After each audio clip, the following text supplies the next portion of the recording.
So here we have the Hyundai Kona on a 19 plate. So I'm going to start off by hopping inside the car and running through some controls first of all. Okay, now that we're inside the car, we're going to start with the dials. On the left-hand side, we have the rev counter and coolant temperature gauge, and on the right-hand side, the speedometer and fuel gauge. In the centre, you can see the total miles for the car. They are 18,239. And above that, we have a digital readout for the speedometer.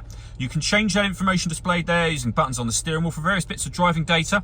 There are other menus available to you as well. So vehicle settings and user settings as well, and then back around to the beginning again. And the buttons I was using to do that are just here.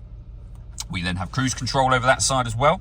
On the left-hand side, stereo and phone controls. The phone controls can only be used after you pair the phone up to the car, and that is done over on the screen in the center here. So you have a few buttons down the right and left hand sides, one of which is phone, for example, or you can use the touch screen to do everything. So phone would be one of your options there, as you can see. When it comes to music, we have the radio, of course. We have DAB, FM and AM radio available. If you listen to your own music, you would hit this media section. It's grayed out at the moment because nothing is connected. You can connect up a USB device, an auxiliary device. You can stream your music wirelessly via Bluetooth audio as well. If the USB device that you connect up is your smartphone, you can see we've also got Android Auto and Apple CarPlay available as well. So certainly plenty of ways to listen to your music in this car. We've also got, as well as the parking sensors, a full color reversing camera, as you can see. Below that, we have the air conditioning. So you can adjust the temperature, fan speed, and the direction the air is being distributed in. When you're happy with those settings, that's your air conditioning on and off, and your heated rear screen just there as well. So it's on when that light shows.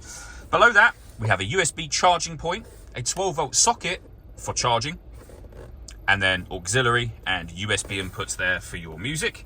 We have a 6-speed manual gearbox. We can turn off the stop and start. This car is designed to cut out when it's stationary in traffic to save you fuel. That system is off when that light shows. And we can turn our parking sensors on and off. And just here we can turn on the downhill brake control for the car as well.